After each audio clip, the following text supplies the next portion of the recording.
Hello class, and welcome to Notes Quadrilaterals. Our standard today is 7.G.2, and the portion of this standard we are using is draw geometric shapes with given conditions. Notice we need to be able to draw them freehand, you need to be able to use a ruler and a protractor, and you also need to be able to draw these using technology. You see the ... at the end, meaning that there is more to the standard, but we're not covering that part today.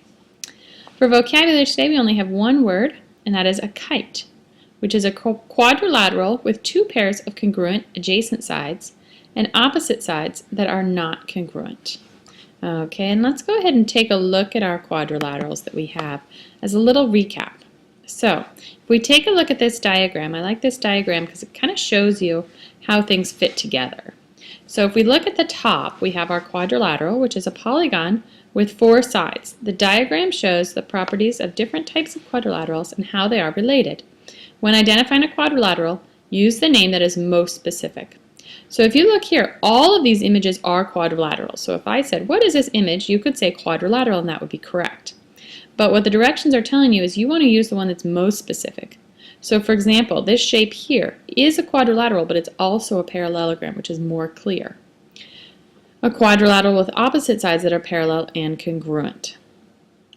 We have two types of quadrilaterals that are not parallelograms. There's the trapezoid, a quadrilateral with exactly one pair of parallel sides, right here. Remember, they're not always top and bottom, so you want to be careful. It could be standing up, would also be a quadrilateral.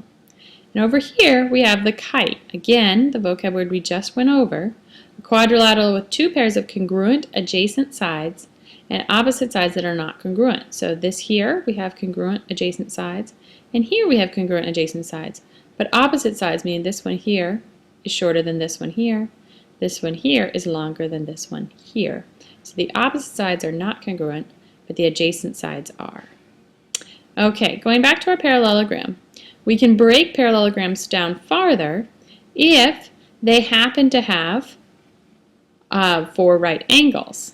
Okay, so if this shape here is a quadrilateral, it's also a parallelogram, it's also a rectangle, and rectangle would be the most specific direction. Okay, or we can look at a parallelogram, it might be a rhombus with four congruent sides. Notice it doesn't say anything about right angles. And then we have here square, a parallelogram with four congruent sides and four right angles. So this shape here is a rectangle, a rhombus, a parallelogram, and a quadrilateral.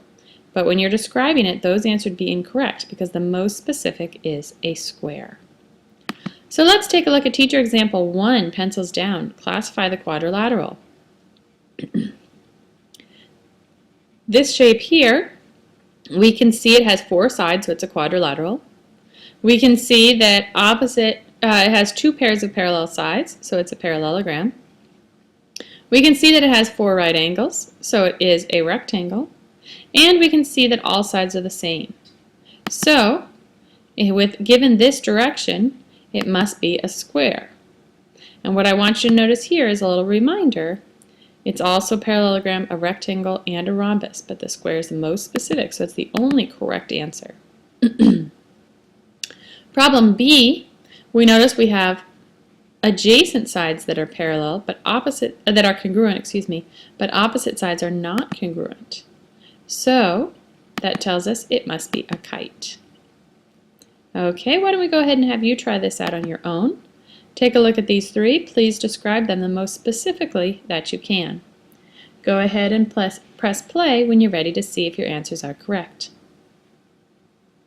Okay, number 1, rhombus. It is not a square because those do not have right angles. Number 2, trapezoid. Okay, we have one pair of parallel sides and the opposite sides are congruent here. Okay, but the biggest part is that we have one pair of parallel sides. And number 3 is a rectangle. Okay, let's go on to teacher example 2, pencils down. Find the value of x. Now, we know all quadrilaterals, the sum of their angles must add up to 360. So, if we know that all together these four angles add up to 360, if we take these three away, whatever's left over is going to be the value of x. So we add them all up, equaling 360. we add these three together and we get 260.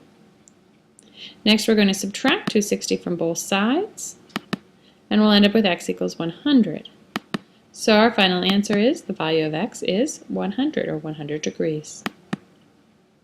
Okay, last teacher example, draw a parallelogram with a 60-degree angle and a 120-degree angle. So, step 1, we're going to start by drawing a line. Step 2, we're going to draw a 60-degree angle and a 120-degree angle that each have one side on the line. So here we have our 60-degree angle. Okay, this interior angle here, this acute angle is 60 degrees, measured using our protractor. Then we have an obtuse angle over here, measuring 120 degrees. Now notice they're both on the line. So finally all we have to do is draw a line connecting these two. Now notice it says it has to be a parallelogram. So that means our fourth line must be parallel to this line here on the bottom. If it didn't say parallelogram, we could connect it any which way we want it. But because the directions are specific, we need to draw the remaining side. Make sure both pairs of opposite sides are parallel and congruent. Okay, now let's go ahead and go on to our last set of student practice. Go ahead and take a look at these three problems. Press play when you're ready to check your answers. Problem number 1, when you subtract these three numbers from 360, you're left with 80 degrees for your value of x.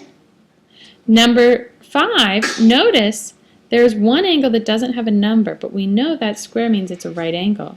So when we subtract these three from 360, we get 65 degrees. And finally, our drawing of a trapezoid whose parallel sides have lengths of 3 centimeters and 5 centimeters, we can take a look right here. Notice these two sides are parallel, but they're not the same length. The other sides, it doesn't matter. So I chose here to draw a right angle, but it didn't have to be. So remember, these sides, it doesn't matter. Okay? Remember, if you need to rewatch any of the video, go ahead and do so, and have a great day.